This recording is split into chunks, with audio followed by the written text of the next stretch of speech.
family in Utah claims they were abducted from the safety of their home and held prisoner on board a UFO.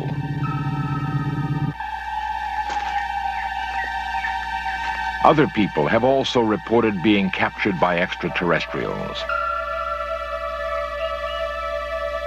A man in Wyoming claims that while he was hunting, he came face to face with alien beings and was forcibly taken on board their spacecraft.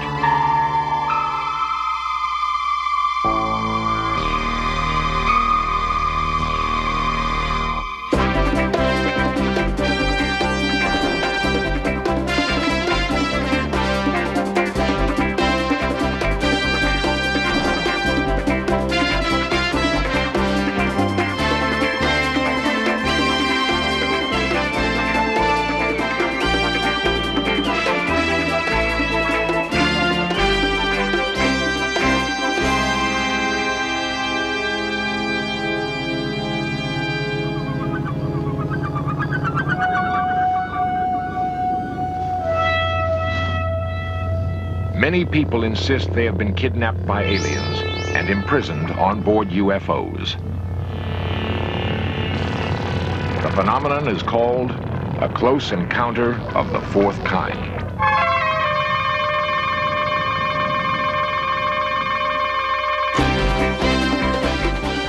This series presents information based in part on theory and conjecture. The producer's purpose is to suggest some possible explanation, but not necessarily the only ones, to the mysteries we will examine. 500 billion stars in our galaxy alone, each a seething universe spitting fire and light. Only recently have the powerful eyes of radio telescopes given mankind a glimpse of the infinity of space. Astronomers maintain that if intelligent life exists on distant worlds, the likelihood of it crossing the endless chasm of time and space is next to impossible. Yet, 50,000 UFO sightings are reported each year. Some are backed by what is purported to be concrete evidence, like the suspended image of a UFO captured by an Arizona cameraman in 1966. The television cameraman isn't the only person who's convinced that he has proof that UFOs are visiting the Earth. What's even more startling are the first-hand accounts of people who insist that they've been abducted by extraterrestrials. These people claim to have been held as prisoners on board spacecraft, examined by aliens, and then released. What makes their testimony difficult to dismiss is that it comes from average Americans.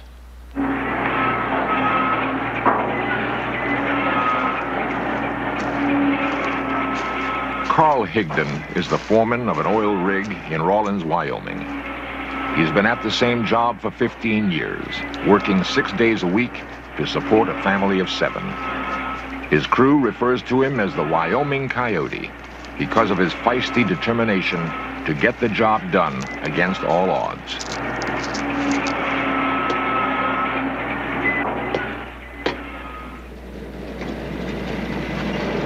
An experienced woodsman with a love for the hunt, he looks forward to those days he can retreat into the forest. However, one October morning in 1974 was to be different from all other days. Carl recreates the events as he remembers them. I went to pick up my crew to go to work, and one of them was sick, so we couldn't work. So I came back to the house and decided I'd go hunting. So I decided to go on down into the forest, and I hunted down there until, it must have been around 4 o'clock.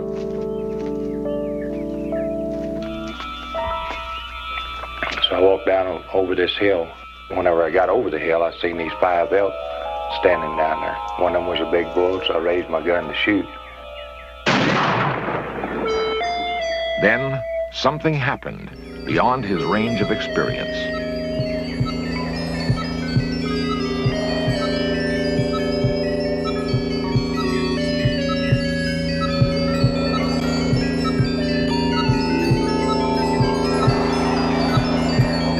Carl blacked out.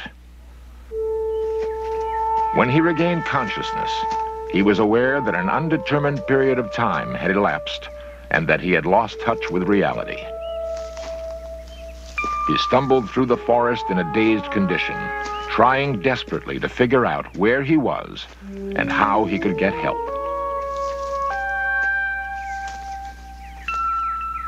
By 8 in the evening, Marjorie Higdon became alarmed when her husband hadn't returned. She called for a search party. Hello, Marilyn? Yes, this is Margie. Carl's not in from hunting yet, and I was wondering if you guys could take me out and look for him. Yeah, I know, but he's not in yet. Yeah, but I don't have a four-wheel drive. Uh-huh. Well, I don't know. I just feel like I ought to go look for him.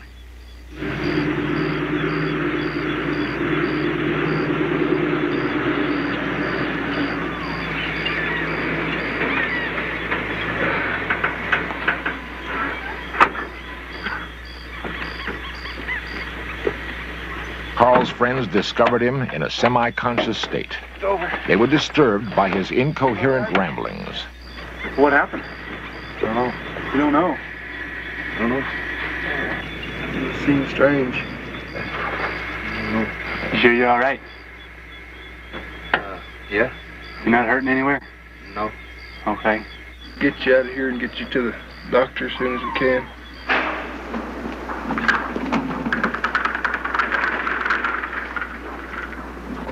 Carl was rushed to the emergency ward of the Carbon County Hospital, where he had trouble seeing, hearing, and speaking.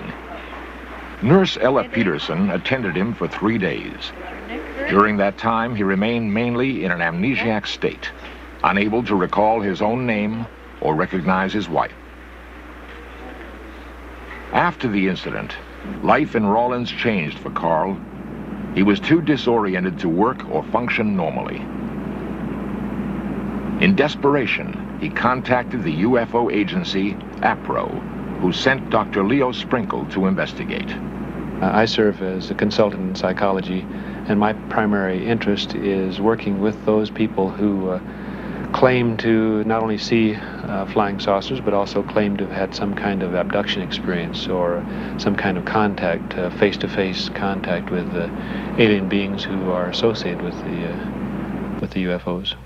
I myself have investigated 23 persons using hypnotic techniques to assist them to recall the experience.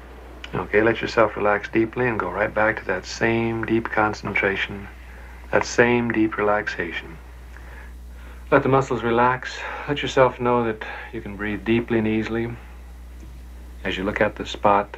Sometimes these people have a loss of time experience, an amnesic period, which occurs during the UFO sighting, and then later they check their watches and find out that they have lost some time, which they cannot account for. And these cases are most exciting and interesting because it suggests the possibility that the persons have been taken on board, have been examined, and then released, and have been told that they will not remember what has happened.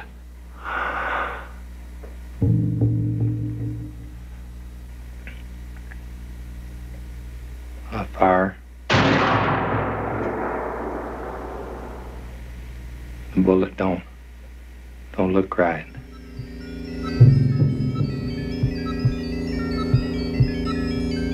There's somebody. Strange.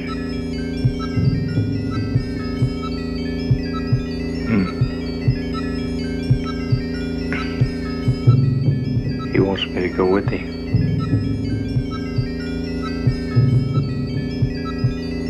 Lights are bright.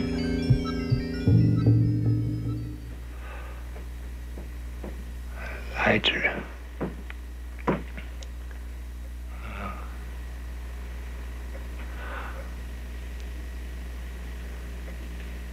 I can't keep my eyes open. I can't see.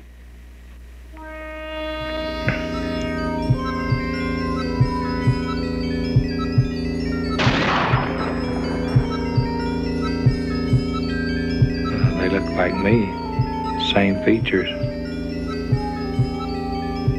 He said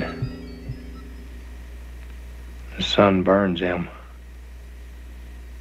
he's going to take me back. Just let yourself go back inside the cubicle. What happens inside the cubicle? Oh. I can't get in. There ain't no door. Do you know how you get in? No. We're above the trees. I can see pretty good. The ball looks like a basketball, but it's got a blue gray outline.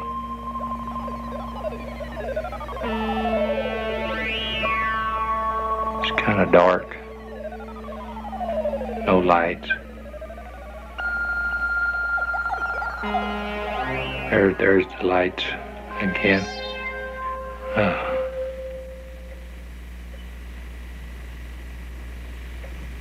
We're back. In the investigation of a case, Dr. Sprinkle attempts to establish an abductee's credibility. Shock condition. He closely questioned Nurse Peterson to determine Carl's condition immediately following the incident. He kept his eyes closed most of the time, saying that they hurt quite a bit. And other than that, why, he had no complaints of pain. Raise both arms for me. This first detachment goes across your upper abdomen. In order to corroborate the story, he arranged for a polygraph exam to be administered. Regarding whether or not you actually had that UFO experience in question, do you intend to answer truthfully each question to that? Yes.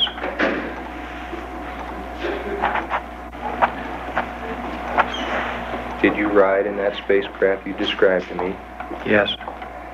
In my own personal opinion, I find with the cases I've investigated that there seems to be no evidence of hoax. There seems to be no evidence of a psychotic reaction which has caused the individual to falsely believe that he or she has had an abduction, so that I'm left with the mysterious and sometimes uncomfortable feeling that the cases are happening as the individuals described. That is, that they are being taken on board, examined, and released by intelligent beings who, for their own reasons, are engaging in these experiences.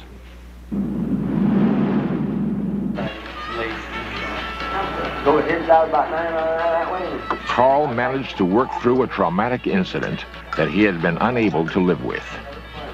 With the help of Dr. Sprinkle, he no longer was haunted by nightmares. He no longer doubted his own sanity. The abduction experience was resolved to his own satisfaction, and Carl resumed his work with a new vigor. It don't make a hill of beans to me whether anybody believes it or not. I know what happened to me. If people want to take it at face value, that's fine. If they don't, it don't make me any difference. The only thing I'm saying is if this does happen to anybody else, what they ought to do is talk to somebody about it. Not to hold it inside and try to conquer it themselves, because it can't be done, I don't think. I don't think our mind can take it. As far as the experience happening to me, I think if it hadn't been for Dr. Sprinkle, I probably would have been in an institution by now. Carl's is not the only abduction case. There are others who claim to have been UFO captives.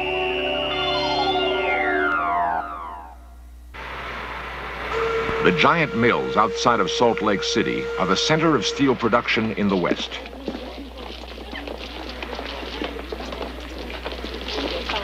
My name is Pat Roach, and I work at the steel company in Orem. I'm a millwright apprentice.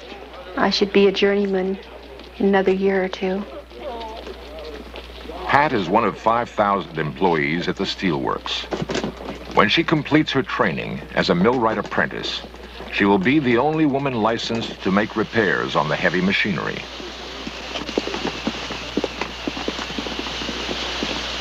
When the work whistle blows, Pat hurries home to her #1 responsibility. She is the sole support of 5 young children. October 16th, 1973, the normal flow of her life was dramatically altered. Pat recreates the events for In Search Of. It was about 8 o'clock in the evening.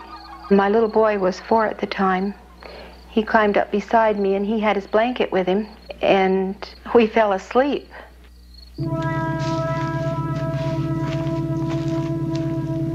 Sometime between 8 and midnight, something invaded the privacy of Pat's home. Her children, normally alert to strange sounds in the night, slept on, as if put in a deep trance. They would later believe that they were abducted during their sleep.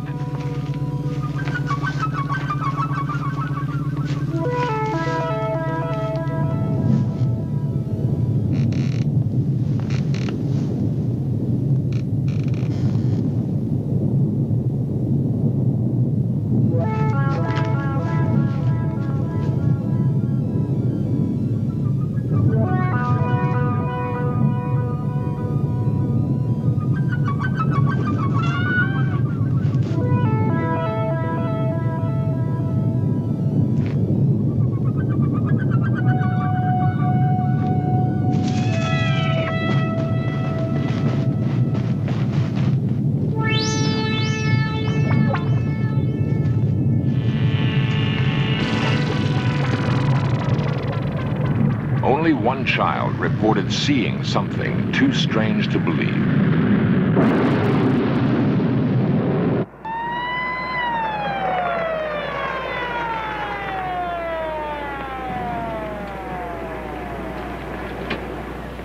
Police Sergeant Ray Edwards answered Pat's call for help.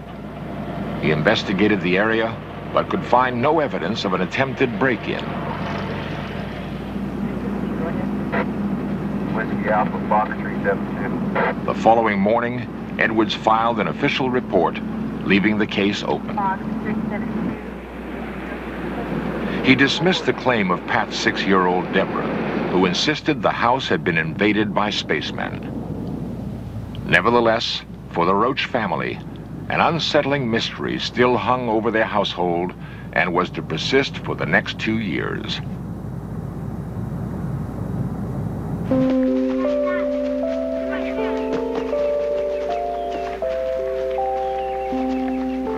UFO investigators believe victims suppress the memory of an abduction because they are programmed to do so. Researchers feel, however, that children stand a better chance than adults of resisting mind manipulation. I wouldn't have actually known what happened that night. I probably wouldn't have even investigated it at all if it hadn't been for the fact that 2 of my children were just positive that they were spacemen.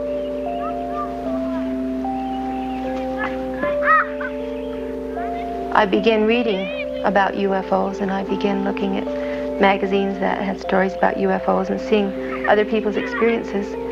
And I thought, there must be more to it than what we know. And so I thought, well, the only way we'll find out any more is to go under hypnotism.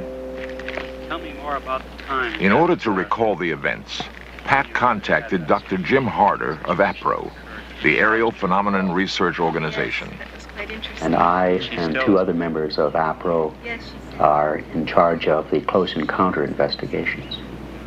What I mean by that essentially are close encounters in which people have had intimate contact with what could only be called alien beings. I have talked with 30 or 40 people who've had such experiences. Now, in various degrees, I've been able to regress them through particular experiences. 1, 0. Your whole body's feeling very heavy and relaxed, except that your left arm is beginning to feel. The hypnosis enabled Pat to retrieve memories that she had long buried.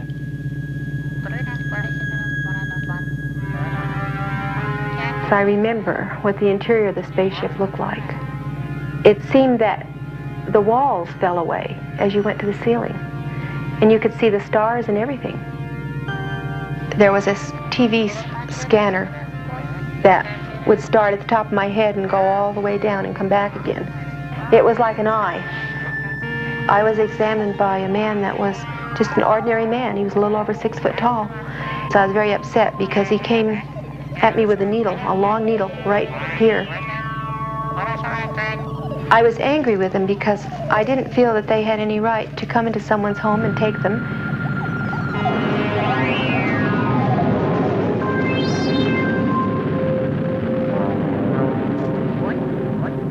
And what I was particularly upset with them about was that I didn't know where my children were. They know everything about us physically, how to make us well, and everything about how our body operates, but they can't understand our emotions and our feelings and our ideas about things. They don't understand us. I don't believe that they really want me to go on TV and tell my story, because if it's happened to other people, they might start putting the pieces together and realize that they've had the same experience.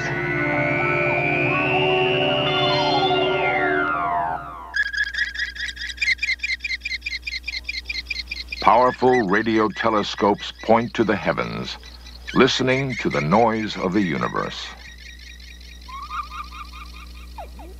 Astronomers committed to the concept that it is impossible for extraterrestrial life to come to Earth believe that if contact is made, it will come through a radio signal across the infinite expanse of space.